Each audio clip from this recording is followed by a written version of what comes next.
Hello बच्चों, आप देख रहे हैं द इजी कंसेप्ट और मैं हूं अजय।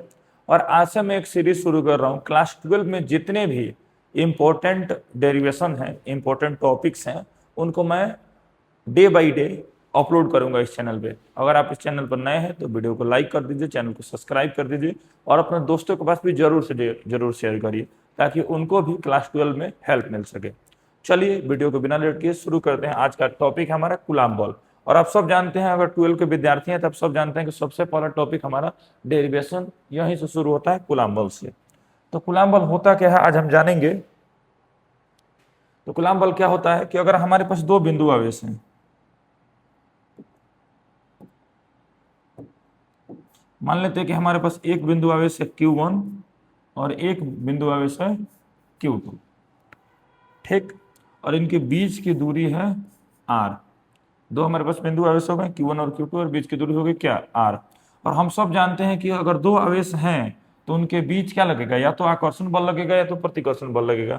कब आकर्षण बल लगेगा ये भी हम लोग जानते हैं कि अगर अलग अलग आवेश हो, या प्लस माइनस आवेश हो या माइनस प्लस आवेश हो, तो आकर्षण बल लगता है। और प्लस प्लस हो या माइनस माइनस हो तो प्रतिकर्षण बल लगेगा।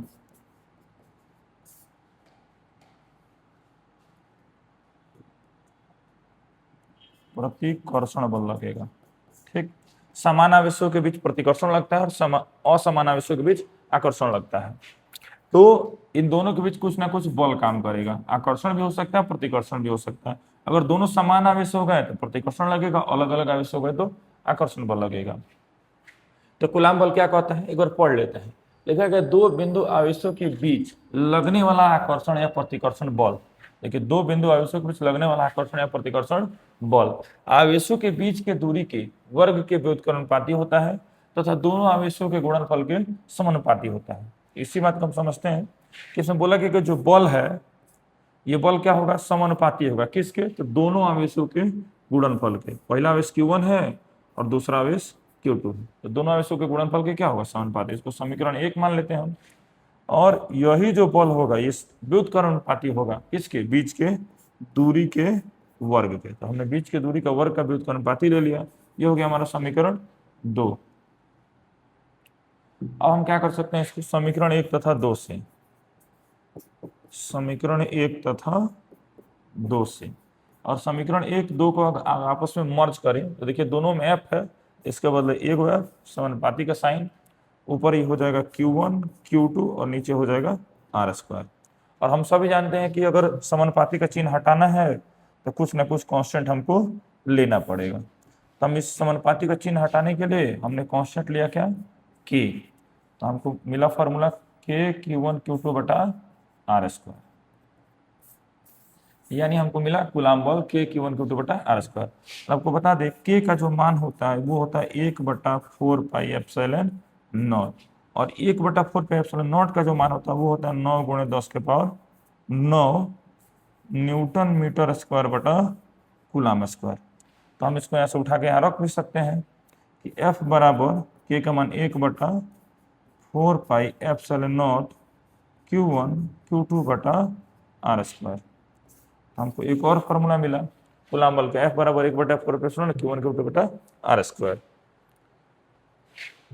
थोड़ा सा और आगे चलते हैं, इसका सदिश रूप हम लिखते हैं। तो हम सब जानते हैं कि बल कौन सा राशि है, तो सदिश राशि। तो हमको क्या फॉर्मूला मिला था, चूंकि F बराबर हमको मिला था 1/4 pi epsilon not Q1 Q2 बटा R²। और इसका सदिश रूप लिखना है तो यहाँ पे हम लगाएंगे वेक्टर। और सदिश रूप किसी का भी लगाना होगा, हमको सदिश रूप निकालना हो तो जो बीच की दूरी होती है उसी के अनुदिश सदिश बल कार्य करता है। तो यहाँ पे हम लगा देंगे R²।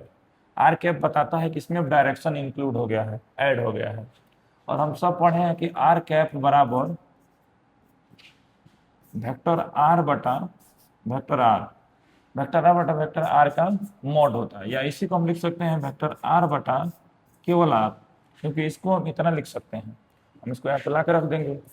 F बराबर हमको मिलेगा 1/4 pi epsilon not Q1 Q2 बटा R²। R² का मान हम यहाँ से उठाएंगे तो मिलेगा हमको वेक्टर R नीचे R। जब इसको गुणा करेंगे तो हमको क्या मिलेगा, F बराबर 1/4πε0 Q1 Q2 बटा आर क्यूब वेक्टर आर। तो ये हो गया हमारा कौन सा रूप, सदिश रूप, वेक्टर आर लगा दो तो हमको ये सदिश रूप मिल गया।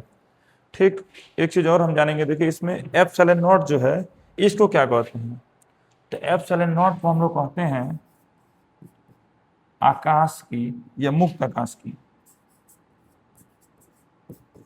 मुक्त आकाश की विद्युतशीलता, ये मुक्त आकाश की विद्युतशीलता है और इसका जो मान होता है वो होता है 8.854 गुणे 10⁻⁻12। ठीक, और इसका मात्रक होता है कूलाम स्क्वायर बटा न्यूटन मीटर स्क्वायर, या इसी का एक और मात्रक होता है फैराडे मीटर इनवर्स। तो इसमें मैंने आपको क्या बताया कि कूलाम बल क्या है, कूलाम बल का फॉर्मूला कैसे निकलेगा, इसमें कांस्टेंट क्या यूज करते हैं और कांस्टेंट का मान क्या होता है। ठीक, और ये भी बताया कि अगर असमान आवेश हो तो आकर्षित करते हैं और समान आवेश हो तो प्रतिकर्षित करते हैं। और मैंने आपको बताया कि ये सदिश रूप कैसे निकालते हैं, कूलाम बल का ये सदिश रूप है। ठीक, तो ये भी आप याद रखेंगे। और मैंने आपको बताया कि ε0 को मुक्त आकाश की विद्युतशीलता कहते हैं, उसका मान क्या होता है। अगर आपको वीडियो पसंद आता है तो वीडियो को लाइक कर दीजिए, चैनल को सब्सक्राइब कर दीजिए। मिलते हैं नेक्स्ट वीडियो में, तब तक के लिए जय हिंद जय भारत।